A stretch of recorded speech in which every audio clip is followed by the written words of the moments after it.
வணக்கம். ராகுல் காந்தி தொட்டதெல்லாம் மிகப்பெரிய வெற்றியாகி கொண்டிருக்கிறது. ராகுல் காந்தி சொன்னவைகள் மட்டும்தான் உண்மை என்பது நிரூபணமாகி கொண்டிருக்கிறது. உங்களுக்கெல்லாம் ஹிட்லர் ஒரு 95 வருடங்களுக்கு முன்னால் சொல்லும்போது பெரிய பொய்யா சொல்லணும். இப்போது ஸ்கூலில் லீவ் எடுக்கிறோம்னு இங்கே வயிற்று வலின்னு சொல்லக்கூடாது, கேன்சர்னு சொல்லணும். அப்படி சொல்லாச்சுன்னா நமக்கு ஒரு பெரிய அடியிலிருந்து தப்பிச்சுக்கலாம், எல்லாத்துலேயும் தப்பிச்சுக்கலாம். இப்போ வயிற்று வலினா ஒரு நாள் தான் தப்பிச்சுக்க முடியும். சொல்லும்போது பெரிய பொய் சொல்லணும்னு ஹிட்லர் சொல்லியிருக்கிறாங்க. அந்த ஹிட்லருடைய வாரிசுகள் தான் இன்றைக்கு இந்தியாவில் ஆட்சி பொறுப்பில் இருக்கிறார்கள். ஆனால் இந்த நேரத்தில் அவைகளையெல்லாம் உடைத்து அந்த பொய்களை சுக்கு நூறாக்கி கொண்டிருக்கக்கூடிய மனிதராக ராகுல் காந்தி இருந்து கொண்டிருக்கிறார். ஏன் இதை நான் சொல்கிறேன்? உங்களுக்கு தெரியும், ராகுல் காந்தி 2 முக்கியமான கேள்விகளை கேட்டார். இதற்காக அனைத்து கட்சி கூட்டத்தை கூட்ட வேண்டும் என்று சொன்னார். ஆனால் மோடி அதிலிருந்து தப்பித்து ஓடிக்கொண்டிருக்கிறார். 2 கேள்விகள் என்ன? ஒன்று, பாகிஸ்தான் மீது தாக்குதல் நடத்தப் போகிறோம் என்பதை முன்கூட்டியே சொன்னதற்கான காரணம் என்ன? இந்த கேள்வியை கேட்டார் மோடியை பார்த்து.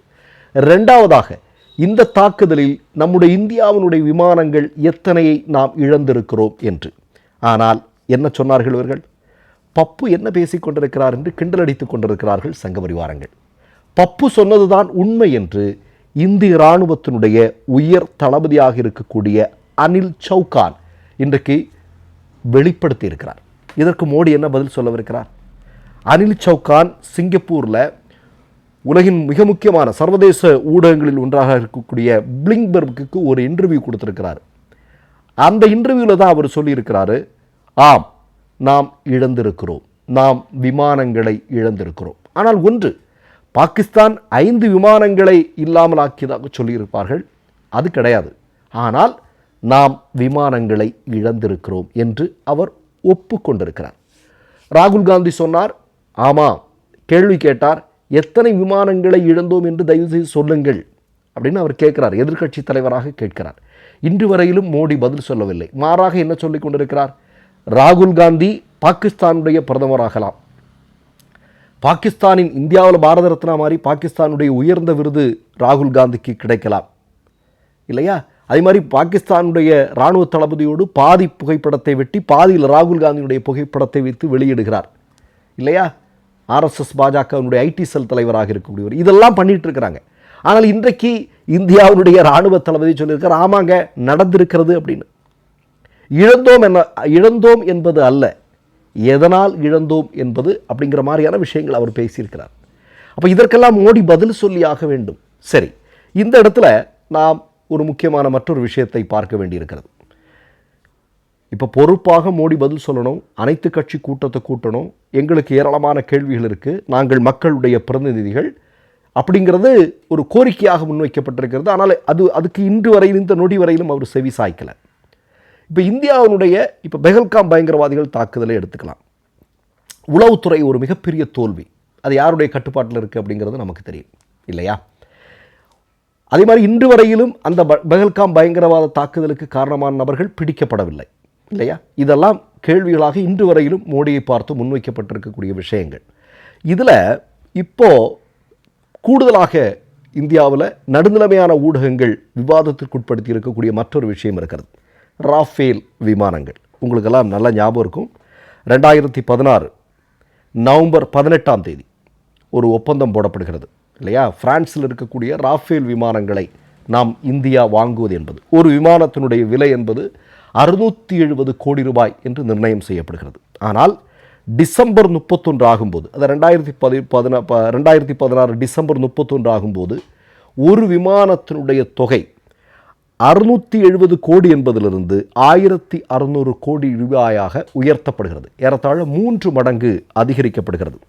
13 மார்ச் 2017 நீங்கள் பார்த்தீங்க அப்படின்னா, அன்றைக்கு பாதுகாப்புத்துறை அமைச்சராக இருக்கக்கூடிய நம்முடைய இந்தியாவுடைய பரிக்கர் அவர் ராஜினாமா செய்கிறார். இந்த நேரத்தில் தான் மீண்டும் சொல்கிறேன், 1600 கோடி ரூபாய் வீதம் 36 விமானங்கள் வாங்குவதாக ஒப்பந்தம் செய்யப்படுகிறது.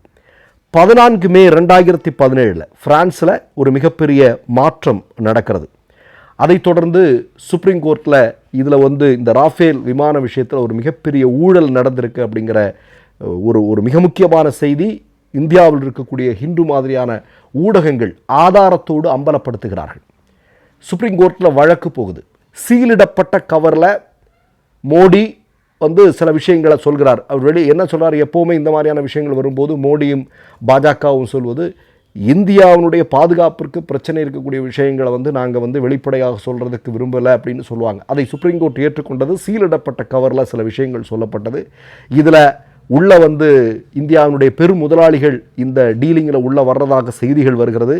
பிறகு அந்த வழக்கு எப்படியாக உச்சநீதிமன்றத்தில் நடந்தது என்பதெல்லாம் தெரியும்.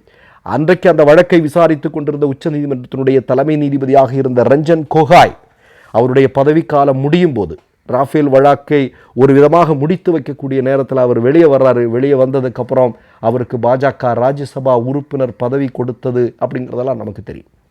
இதெல்லாம் ஏன் இந்த நேரத்தில் பேசணும் அப்படின்னா, ராகுல் காந்தி அவர்கள் எப்போதோ சொல்லக்கூடிய விஷயம் இன்றைக்கு அது உண்மையாக இருக்கிறது. பொதுவாக நம்ம தான் அவரை புரிஞ்சுக்கிறதுல நிறைய டைம் ஆகுது. அவர் முன்னாடியே எச்சரிக்கிறார், இதனால் இது வரும், இதனால் இது நடக்குது அப்படின்னு. ஆனால் நம்ம என்ன பண்ணுறோம்? அதை செவி கொடுத்து கேட்க மாட்டேங்கிறோம். அதனுடைய பலனைத்தான் நாம் இன்றைக்கி நம்ம அனுபவித்து கொண்டிருக்கிறோம். நான் எப்போதும் ஒன்றை மட்டும் சொல்லிக்கொள்ள விரும்புகிறேன். ஆர்எஸ்எஸ் பாஜக என்பது நான் ஆரம்பத்தில் சொன்ன மாதிரி ஹிட்லர் மாதிரி சொல்லும்போது பெரிய பொய்யாக சொல்லுவார்கள்.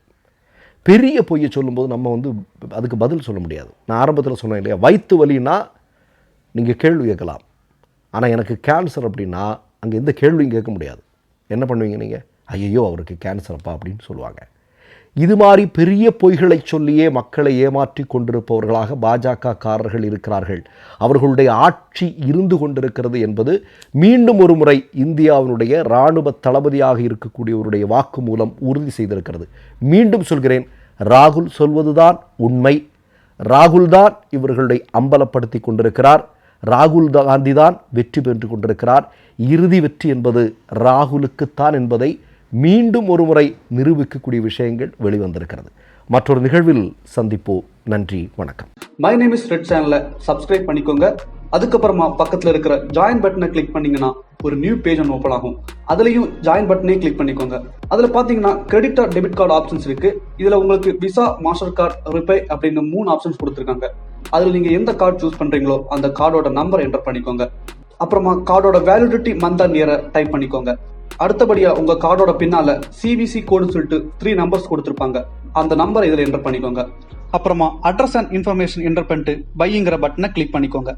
ஒருவேளை உங்க கார்டு நம்பர் இன்வாலிட்னு காமிச்சிச்சுன்னா உங்க கார்டுல இன்டர்நேஷனல் யூசேஜை எனேபிள் பண்ணுங்க.